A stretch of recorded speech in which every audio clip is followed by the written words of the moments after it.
I feel like I have different homes that all have kind of different meanings.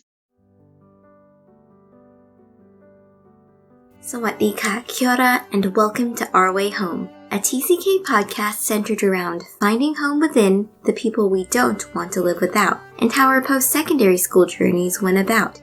I'm Patty, and like you, I'm a student of life with a story to tell. I'm also one of a growing number of TCKs or third culture kids, individuals who as children accompanied our parents into another society and were raised in a third culture made up of the shared commonalities of those living an internationally mobile lifestyle. That description is based on details from the book Third Culture Kids Growing Up Among Worlds, which discusses various definitions and interpretations of the term TCK. My podcast, however, mainly focuses on exploring the stories of those who they themselves identify as and or relate to being a TCK. This episode revisits my conversation with Sofia, which you will now get to hear in full. I'm Sofia Hickey, and I was born in Littleton in Christchurch in New Zealand, and then I moved to Brisbane, Australia when I was about 7 or 8, and I lived there for 10 years, and then I moved to Dunedin to study, and I'm in my 3rd year of study, and I'm doing a fashion degree at Otago Polytechnic, I'm 20 as well. So having lived in many countries, does that affect how you answer where you're from when people ask you? Do you usually tell them this, or do you just have a one-word answer? It kind of depends on who is asking, but usually I say that I was born in Littleton and then I was raised in Brisbane and then I study in Dunedin, and that's kind of usually how I respond to someone if they ask where I'm from. Cool. So with the multiple moves that you've had, was there one move that was more difficult? Yes, I think definitely moving to Brisbane was probably the most difficult because I was only 7 or 8 and, I had kind of just made my friends in primary school, and also my family was there. And then also because it's so hot, it was such a dramatically different environment for me to move into, as well as I grew up in Littleton, which is a very small town, like the port town of Christchurch, and I moved to Brisbane, which is a big city. So that was quite different and quite difficult for being so young and moving to a different school with like way more people than I'm used to in Littleton. And after moving to Brisbane, did you feel like you could fit in there, or did you find a sense of belonging there, or did you feel more out of place? I think when I first moved there, I definitely felt out of place because I had a very thick New Zealand accent, and all the kids in primary school would always make fun of my accent because it was so different. And then, definitely just, I guess, the big city environment was just kind of like not what I was used to, and it didn't feel very comfortable. But then as I grew older, into like more of my high school years, I felt more comfortable there because I made my like teenager friends and started to really kind of connect with people around then. When you had to come back to New Zealand, did you feel like, it was you returning back home, or did you come back and realize you feel somewhat out of place here, or did you feel like you were able to come back and fit in New Zealand? Well, my main reason to move back to New Zealand was because I wanted to go back to that more kind of small community and kind of local living. Also, I missed the beautiful environment here and the scenery and stuff like that. I purposely chose Dunedin because I'd never been here before, and I wanted somewhere where I would meet new people. So I think that I was very comfortable and very confident moving here. The only, I guess, downside to it was coming to Dunedin and not knowing that there was such a big party culture here, and that was quite shocking to me, and I wasn't used to that at all. But other than that, I was pretty comfortable, and I do feel very comfortable here still. Had you previously visited Dunedin before coming, or it was just your first time when you came to Polytech? It was my complete first time. I wanted somewhere that I would kind of be in a new environment and be able to meet new people. Well, before we talk more about choosing what you wanted to study at for your bachelor's, going back to your childhood, what do you feel is for you the best thing about being able to move around, and what is perhaps the worst thing from your experiences of being growing up? And I think that one of the best things is that I feel like I'm really adaptive to a lot of different environments. And I feel like I'm, just very comfortable in terms of being in different cultures and, just different environments. And I think that I'm also able to kind of connect with people very well. And I feel like it allowed me to have a good sense of empathy. And I think comfort is probably the main thing that is a positive from being in many different places. And then I suppose a challenge that I could see would be maybe comparing the different areas that I've been in and being like, oh, what one is the best? What one is the worst? And what one am I most comfortable in? Or should I have moved here or should I have stayed in Australia or stuff like that? On this topic of moving, maybe we could skip ahead to think about for the long run, do you know if you'd want to settle in one city, or do you think you yourself, as you continue adulting, would you want to move around? I'm definitely not ready to settle down yet, and I definitely am ready to move on, specifically because I'm at the end of my degree. I think that I'd want to have a lot more experience, whether that's work experience or just living. I definitely want to travel elsewhere, and then I always see myself eventually coming back to New Zealand, but I don't think that I see myself settling down anytime soon. So when it came to deciding on what to do after secondary school, were you considering other options other than getting a degree? Yeah, I kind of wanted to do something. I definitely wanted to do something creative, but I think I was mainly looking towards a fashion degree, but I did look at other options, like certificates and stuff like that. But yeah, I was mainly looking towards a fashion degree or an art degree or a film degree. Were these subjects things that you knew you wanted to study quite early onwards, or when did you first realize that you had you enjoyed doing fashion design?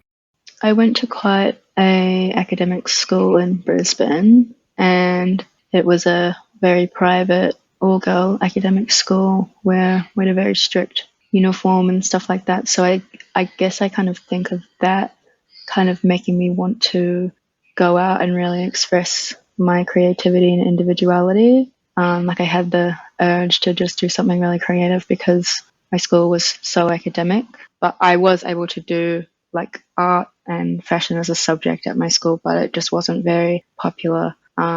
But yeah, and I was just kind of driven to really open up that area of my own identity, which kind of led me to really wanting to do something creative, whether it was fashion or art or film.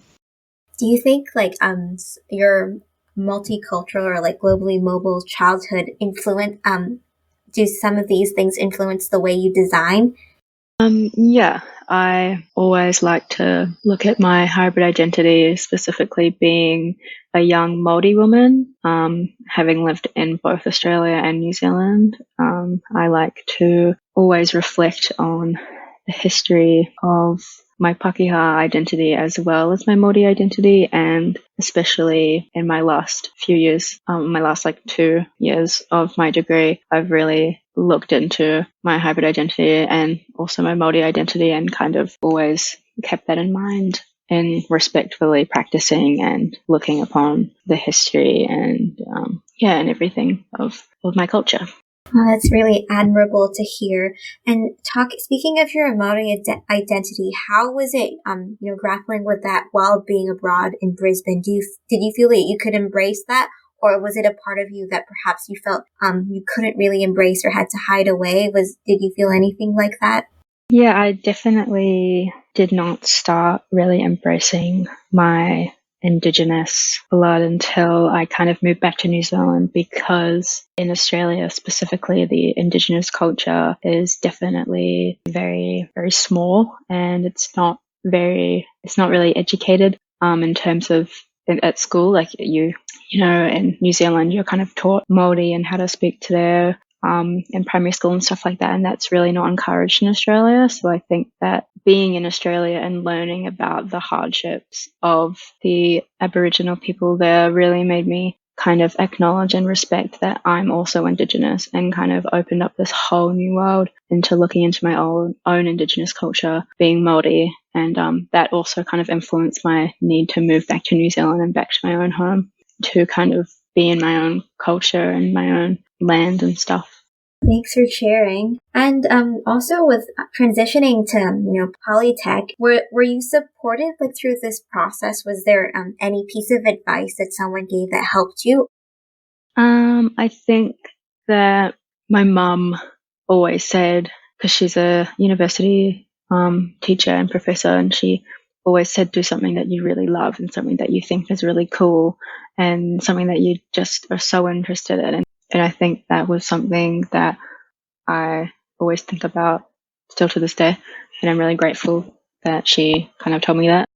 Yeah, it's always nice to when you hear parents like encouraging their children to do what they love. At the end of the day, even if we're pressured to take courses that we don't like, then, you'll end up rebelling and choosing another job anyways, because you see so many people doing jobs that they just loathe. Yeah, definitely.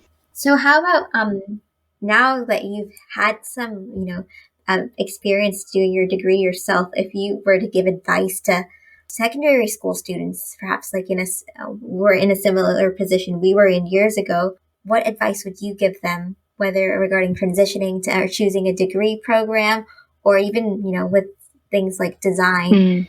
I think I would say the same thing that my mom said, is just choose something that you really, really want to do. And I think that, kind of look at my own identity, and being a third culture kid, I always like to be really grateful that I have had this multicultural upbringing, and it allows all third culture kids to be very adaptive, or at least very understanding of different environments.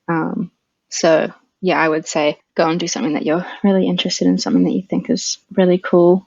And as for the term third culture kid, or just third culture, like when did you first hear about it? Was it introduced to you by someone, or did you come across it like yourself? I honestly haven't heard it from another person in a while, but I've known about it for quite a while because I did social studies in high school, and I think that's the first time I came across it.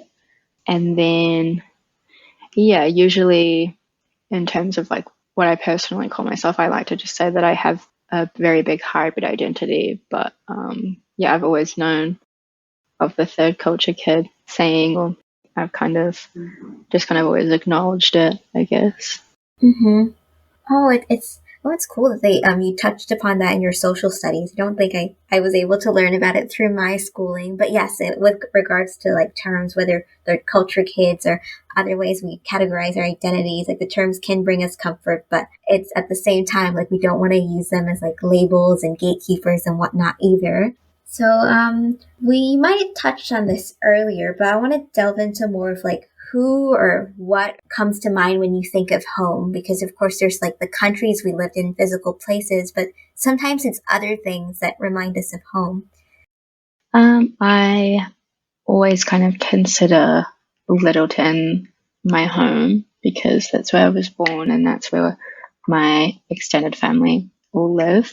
But I think that now, as I've been in Dunedin for this is my third year, I think I'm definitely starting to kind of feel like definitely a sense of home here because I moved here by myself and kind of created my own lifestyle here fully by myself. So it's like a different sense of home. And I'd say the same thing with Brisbane. It's definitely like my mum and dad still live in Brisbane. So I have my home there.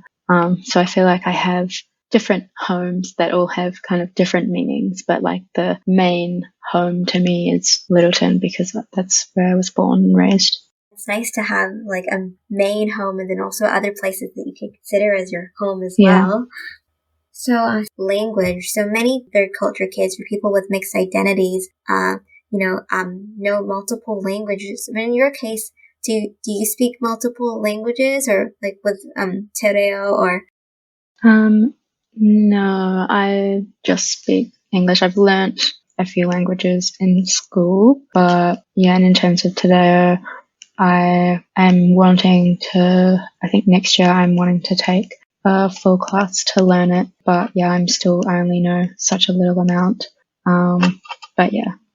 Yeah, it's completely understandable to know just English. Like in my case, yes, I know English and Thai, but then I'm better at English than my own mother tongue. And so perhaps something we could discuss is like, because you might have learned other languages in grade school, right? Did you ever feel frustrated that you were having to learn these other languages rather than, say, in your case, like Te Reo, or in my case, like having to learn Spanish and whatnot, but not Thai? Yeah, definitely.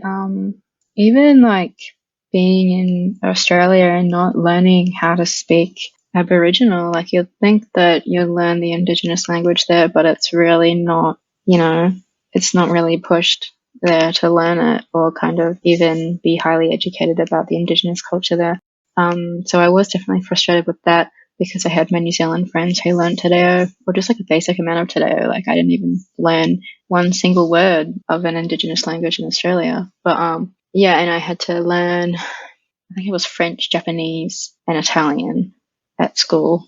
And you had to like learn these three languages within your first 2 or 3 years of high school, which, yeah, I was always kind of confused by that. But yeah, definitely I can relate to that. Oh, wow, like 3 languages. Yeah, you would have to do a little bit of each one, each term or something. Yeah. Mm-hmm.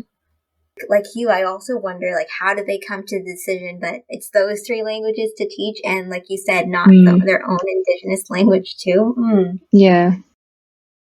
So perhaps just going back to the whole like transitioning to university and whatnot.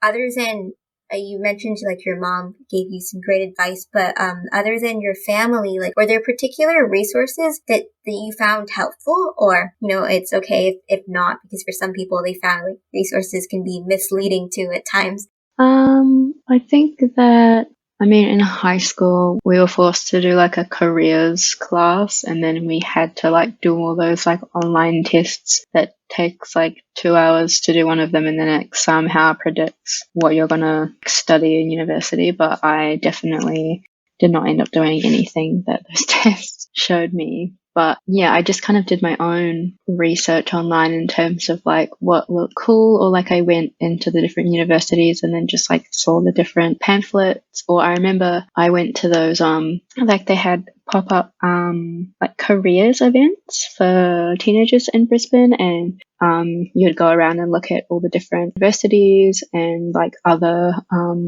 things that you can do that isn't necessarily a degree, like in terms of like the police or ambulance or like fire brigade and stuff like that, as well as certificates and things like that. I think those events I definitely found useful because that's where I found fashion degrees, as well as I found film really cool because they had really cool displays there. And maybe the last question can be with regards to things like social life. When it comes to relationships and making friends, does cultural identity influence perhaps who you feel closer to, or do you feel that that's not so much a factor and other things are more important? I can relate to like finding a close connection to those that also have a hybrid identity and have lived in other cities and things like that, especially because Dunedin has such a big student culture. I often do meet a lot of people that have come from other countries, and I do often bond with those people, but also because I have, like New Zealand is my home country, I do also just connect with people that are just born and raised in New Zealand, and I do find them to be very comforting because that's my home culture. But yeah, it's like a mix of everything. Like I definitely do find myself bonding with other adults that have traveled internationally and lived elsewhere, but I also do connect closely with people that are just from New Zealand. Yeah, thanks for sharing, and not just that, but like everything else that you contribute to the conversation. It's been really meaningful and nice to hear your story. And before we end, as you are a designer, if you have any certain like social media profiles or websites where people can look at your designs, you're welcome to, share them now. Okay, I'll share I've recently actually started a collective, which is called Nuku Collective, which is NUKU collective on Instagram. And it's a collective of creatives in Aotearoa, and we are just showcasing and allowing creatives in New Zealand to network their creativity on a shared platform, whether that be Instagram or on our website that is currently being developed. But yeah, may as well share that. And we'll include everything in the show notes in the description. So thank you again, Sofia, and I hope you enjoyed the conversation. It's great. It's really interesting. Thank you. This wraps up another episode. As always, take care and stay tuned for the next one.